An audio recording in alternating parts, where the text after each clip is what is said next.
And another problem, we called on Sundays, and there was a place open to come and fix it. In Italy, on Sundays, no one will, you should cancel your gig for that night. There's not really, there's not an organization to follow this type of music. Like, I feel this type of music was born in England and America, so you have the structures to go with it. In Italy, we all imported everything, and no one is ready for it. There are no places where you can hear good music. There are either sports hall, or old cinemas, or discotheques. Isn't there any opera houses or anything? Opera houses, they don't give it to you. Yeah, you can't use the opera house. Yeah.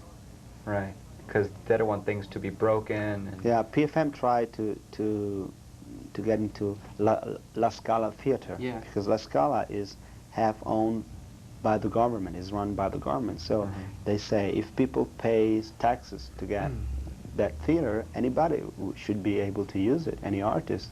They have the best lighting system, computerized, okay? Why should only opera use it? Why not the new music? But no way to get into that.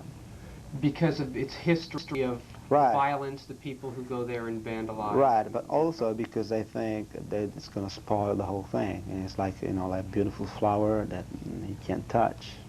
Or else the petals will fall off. Right. Gosh. Well, it's amazing because a lot of Americans, they take it for granted. Young people in Los Angeles especially, a lot of people in the Boffomundo audience, I'm sure, they find it really tough. The odds are against them to try to get signed by a company, and they find it hard to get gigs, but they don't appreciate the fact of how easy it is here compared to the odds that you had to overcome in Italy. Right. The forces of politics, the young people who ruined the rock scene because of their violence, they took advantage of the situation and broke windows and so on and so forth. So I think they should appreciate the fact that, you really had to overcome odds a lot stronger than just, not being able to make a lot of money. You couldn't make any money. It was very, very difficult. Yeah, I agree with that. How did the group stay together so long? How did PFM survive? Well, it was your tours out of Italy, or?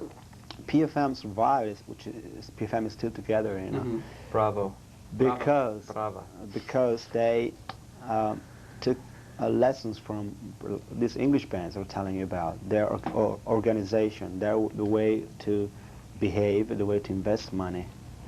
Like most bands have a salary, and they go on salary until they make it. They don't divide. Like, oh, we play tonight. How much we make? 2 million lira. Okay, let's divide. No, everybody would have a salary, and so they would invest for when an album is not doing too good. They still have energy to run on. And other bands just survived because they just wanted to.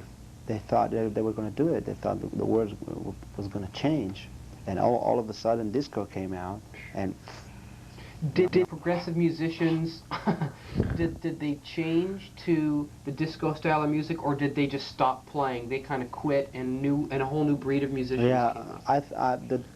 The disco scene is all new musicians. There aren't very many. Are they good musicians, or is it just sort of crummy like it is here? Well, Clive, if you're watching. I think the crummy is not a powerful enough word. Disco. When you hear disco, you don't care who's playing it. You don't want to know. So I'm not familiar. I know that Peter Jacques band are people from Bologna, but I wouldn't know their names. I don't even know how they look like, and I don't care. There are there's quite a few Italian bands that, as far as were great influences on me, and I wonder if you could tell us a little bit for the audience if these bands are still around. Because, for instance, Arti and Mystery. Yeah, Arti and Mystery, they had a change in the lineup, but the original member, who's the drum Furio Chirico, is still together. They are working on a new album, but it didn't come out yet. Probably the record company has some problems. They're the band, speaking of which, that plays the theme of the Boffomundo Show. Yeah, our musical theme is a little piece from that album. I'll tell him when I see him. All right, do it. What about Il Baricentro? Il Baricentro, I think Yeah. they're still together, but I never seen them performing. I never heard them playing a live gig. And I know they had one of the songs was on TV as opening for some kind of a show. Really? Yeah. What about Goblin?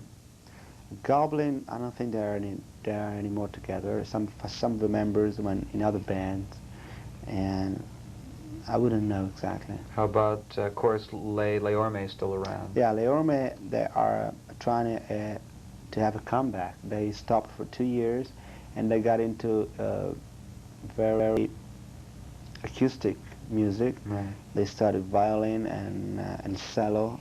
Yeah. And that's the band that left, kind of went into hiding and practiced more primitive. Yeah, they have a forms or new album, something? Florian. I've heard it. Right. Very good. Very excellent. I'd like to know a little bit as to how you joined PFM and a little bit about the American tour that you did here that we saw that was one of the finest things we ever saw around this part of the country. I met PFM in 1971. They were very popular in Italy, but they didn't have an album out yet. They were playing, tunes by other progressive bands. And one night I was playing with a band called The Immortals, and we were opening. So we got together and we wanted to know what to do to get into the scene, into the recording scene. So they told us to change a few of the guys of the band, and so we started into it. In fact, the first 2 albums by Aquafragile, which is the band I went on forming right away, were co-produced by PFM. Then in 1974, they asked me to join the band.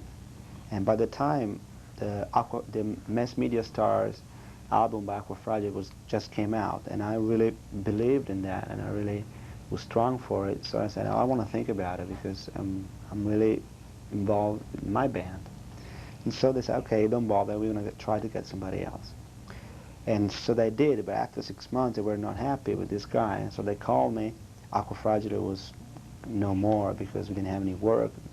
The albums, they just pressed 600 copies. So they called me. I remember going to Milan and said, we are going to ask you again to join the band. I said, well, I'm here. But I'm worried because I know you are going to in a studio in a week. And I said, well, no problem. Let's go home and rehearsal. All right. That's how it started. Great. You have now embarked on a solo career. Right. You left PFM, and you've just finished your first album. That's In fact, with some